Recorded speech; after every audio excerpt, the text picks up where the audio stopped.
Hey yo Tamagon, seperti biasa bagaimana kabar kalian di minggu ini? Semoga semuanya baik-baik saja ya. Nah, ada satu detail menarik di One Piece chapter 1188 ini yang mungkin menjadi petunjuk besar untuk perkembangan cerita selanjutnya. Detail ini bukan tentang serangan Im Sama ataupun kekalahan dari Luffy, melainkan cara Im Sama ini memperhatikan setiap gerakan Luffy selama pertarungan. Jika kita perhatikan, setiap kali Luffy menyerang, terutama saat menggunakan Gomu Gomu no Jet Cutling, Im Sama tidak terlihat terkejut.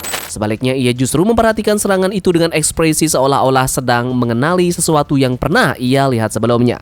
Hal ini masuk akal jika mengingat satu fakta penting, yakni Im Sama pernah bertarung langsung melawan Joy Boy 800 tahun yang lalu.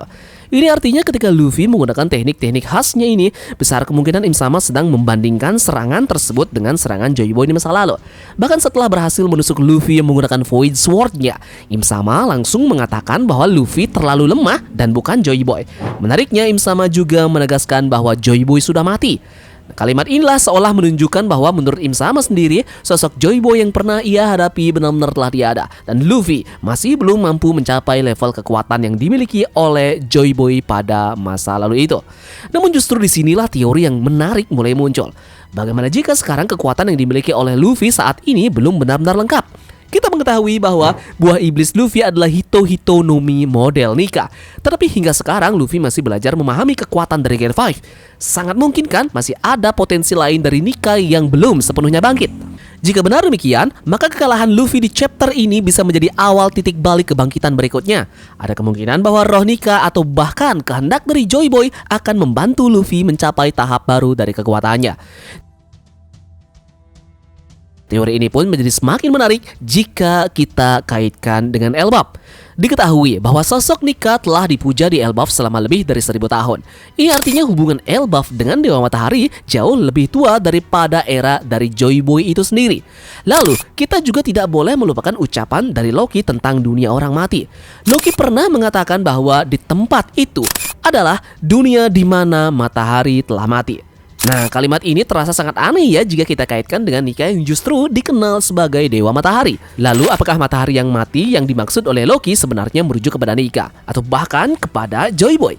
Jika memang ada sebuah dunia tempat roh-roh berada, bukan tidak mungkin roh Nika atau bahkan roh Joy Boy masih berada di sana. Bahkan ada kemungkinan makam sang penguasa matahari berada di dunia orang yang mati atau wilayah surgawi Elbaf, menunggu saat yang tepat untuk kembali memainkan perang penting dalam sejarah. Dan jika ini benar, maka setelah kekalahan Luffy dari Im Sama, cerita mungkin tidak akan langsung berlanjut ke pertarungan berikutnya. Sebaliknya, Oda Sensei bisa saja membawa Luffy ke sebuah pengalaman spiritual di mana ia bertemu dengan roh Nika atau Joy Boy, memperoleh pemahaman baru mengenai kekuatan Gear 5 dan bahkan membangkitkan Drum of Liberation ke tingkat yang lebih tinggi lagi. Oke, jadi salah satu detail yang paling menarik di chapter ini bukan hanya pertarungan Luffy melawan Im Sama, melainkan Oda Sensei memperlihatkan mekanisme sebenarnya dari kekuatan Omen.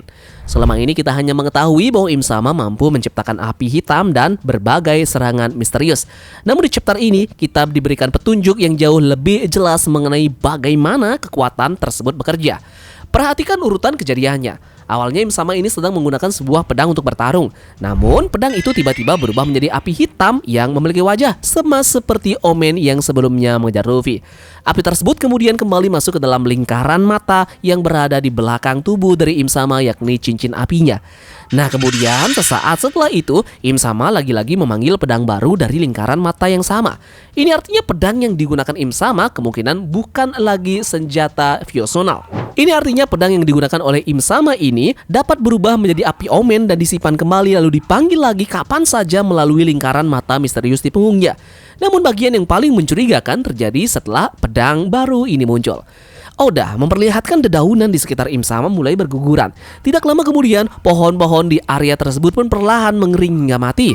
Detail ini mungkin bukan efek dramatis. Sebelumnya Im Sama pernah juga menjelaskan bahwa Omen adalah kekuatan yang berada di dalam segala sesuatu. Nah, di chapter ini tampaknya memperlihatkan arti sebenarnya dari kalimat tersebut. Ada kemungkinan bahwa Omen memang mampu menyerap energi kehidupan atau kekuatan yang dimiliki oleh semua makhluk atau benda di sekitarnya. Energi itulah yang kemudian diubah menjadi api hitam, senjata, atau bahkan teknik mengerikan milik Im Sama sendiri. Nah, api tersebut adalah hasil dari energi kehidupan yang telah dicuri dari lingkungan di sekitar.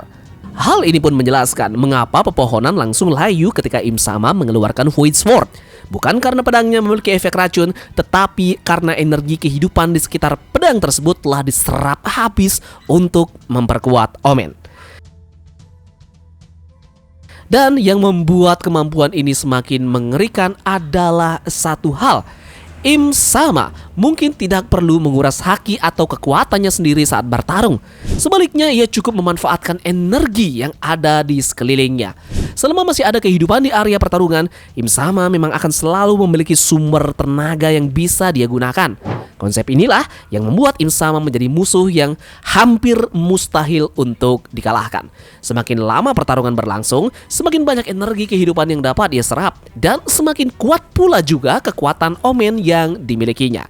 Bahkan, kemampuan ini pun bisa menjelaskan mengapa Im Sama mampu bertahan selama ratusan tahun sebagai penguasa. Jika Omen memang dapat menyerap energi kehidupan, bukan tidak mungkin ya kemampuan tersebut juga berkaitan dengan umur panjang atau bahkan keabadian dari Im Sama.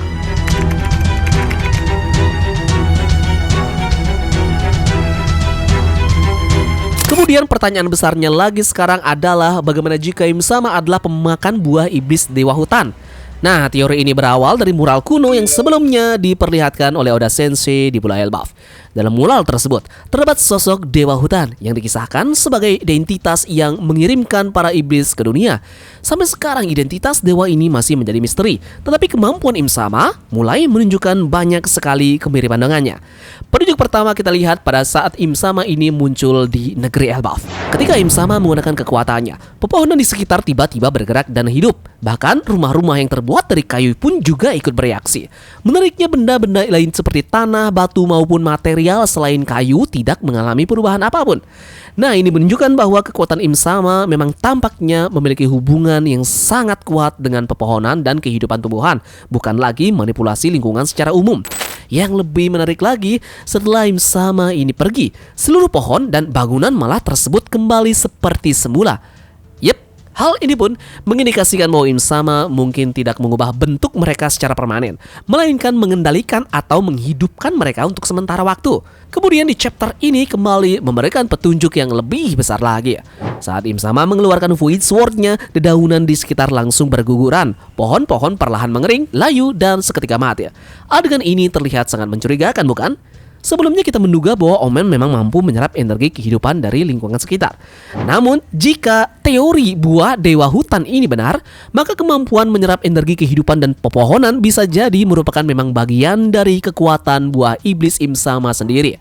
Jadi dengan kata lain, Im Sama bukan hanya mampu mengendalikan tumbuhan, tetapi juga mengambil seluruh energi kehidupan yang ada di dalamnya untuk memperkuat dirinya sendiri. Jadi kemampuan seperti ini sangat amat cocok dengan sosok Dewa Hutan dalam mural yang digambarkan memiliki hubungan erat dengan lahirnya para iblis. Jika benar Im Sama ini adalah pengguna buah Dewa Hutan, maka kemungkinan besar api hitam Omen, Void Sword, hingga berbagai makhluk api berwajah yang ia ciptakan berasal dari energi kehidupan yang diserap tentunya dari alam di sekitarnya. Jadi semakin banyak kehidupan di area pertarungan tersebut, maka semakin besar pula sumber energi yang bisa dimanfaatkan oleh Im Sama ini. Hal ini pun juga bisa menjelaskan mengapa selama melawan Luffy, Im Sama tampak hampir tidak pernah kehabisan tenaganya. Ia mungkin tidak sepenuhnya mengandalkan haki atau energinya sendiri, melainkan terus mengisi ulang kekuatannya dengan menyerap kehidupan dari lingkungan sekitar. Yup, terima kasih sudah menonton analisa One Piece chapter 1188 ini. Dan di minggu depan chapter akan libur ya. Namun Tamagon tentu saja akan menyajikan kalian teori-teori menarik seputar One Piece di seminggu ke depan ini. Jadi sekian dari Tamagon dan turunkan jangkar. Mari kita berlabuh.